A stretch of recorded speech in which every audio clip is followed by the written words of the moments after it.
هل عمرك وقفت قدام المراية وسألت نفسك سؤال بسيط لكن محير جدا: أسيب لحيتي ولا أعمل حلاقة نظيفة؟ الحقيقة إن السؤال ده بيدور في دماغ شباب كتير جدا. بعض الناس شايفة إن اللحية بتدي شكل رجولي وقوة وهيبة، وناس تانية شايفة إن الحلاقة النظيفة بتدي شكل أنيق ومرتب وأصغر سنا. لكن السر الحقيقي إن مفيش اختيار صح واختيار غلط، في اختيار مناسب ليك انت، لان شكل وجهك وطبيعة بشرتك وكثافة لحيتك كلها عوامل بتحدد ايه الستايل اللي هيطلع عليك احسن شكل. عشان كده لو انت محتار بين اللحية والحلاقة النظيفة، خليني اقولك شوية اسرار بسيطة هتخليك تعرف تختار الشكل المناسب ليك بسهولة. اول حاجة لازم تفهمها هي شكل وجهك، لان شكل الوجه بيلعب دور كبير جدا في شكل اللحية. لو وجهك بيضاوي فانت من الناس المحظوظة جدا، لان تقريبا كل اشكال اللحية بتكون مناسبة ليك. ممكن تعمل لحية خفيفة او لحية كاملة او حتى شنب بسيط،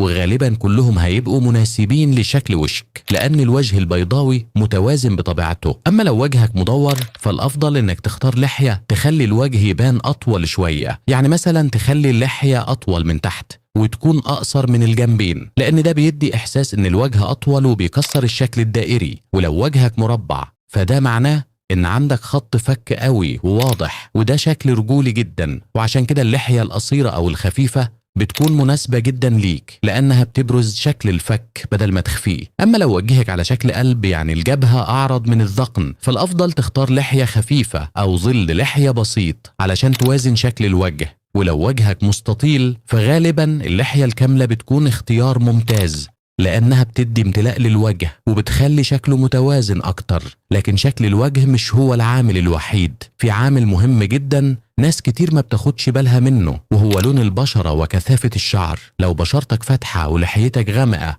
فده بيعمل تباين جميل جدا وبيخلي شكل اللحية واضح وجذاب. وعلشان كده كتير من الناس اللي بشرتهم فاتحة بيظهر عليهم شكل اللحية بشكل قوي. أما لو بشرتك سمراء أو دكنة فاللحية الكثيفة ممكن تديك شكل مميز جدا وبتدي إحساس بالقوة والهيبة. لكن في نفس الوقت لو بشرتك حساسة أو بتتعرض لالتهابات بسرعة بسبب الحلاقة، ممكن تكون اللحية الخفيفة حل ممتاز، لأنها بتقلل الحلاقة اليومية وبتخلي البشرة ترتاح. لكن أهم نصيحة ممكن أقولها لك هي إنك ما تعتمدش على الكلام وبس، لازم تجرب بنفسك. كتير من الشباب بيعتقد إن شكل معين مش مناسب ليه، لكن أول ما يجربه يكتشف إن شكله بقى أفضل بكتير. ممكن تسيب لحيتك تكبر شوية وتشوف شكل اللحية الكاملة، وبعد كده تجرب تشذيبها وتخليها لحية خفيفة، وبعد كده تجرب الحلاقة النظيفة. لما تشوف نفسك في المراية بكل شكل هتقدر تقرر بسهولة أي ستايل مناسب ليك أكتر. وممكن كمان تسأل أصحابك أو الناس القريبة منك عن رأيهم، لأن أحيانا الناس التانية بتلاحظ حاجات إحنا مش بنشوفها في نفسنا. وبرضه لازم تفهم إن اللحية لوحدها مش هي اللي بتعمل الشكل الجذاب، العناية هي السر الحقيقي.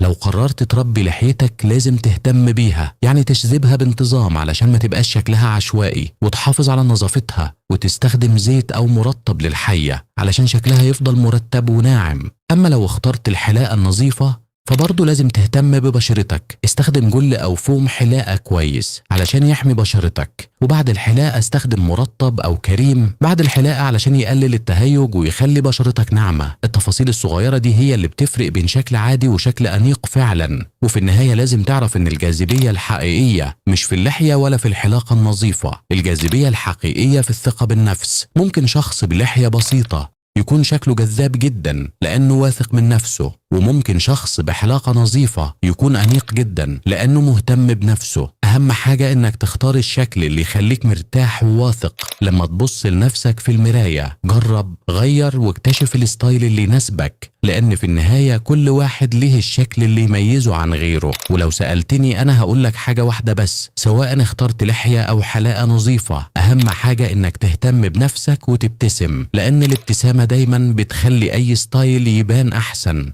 مثل وقت الغروب أو في يوم غائم.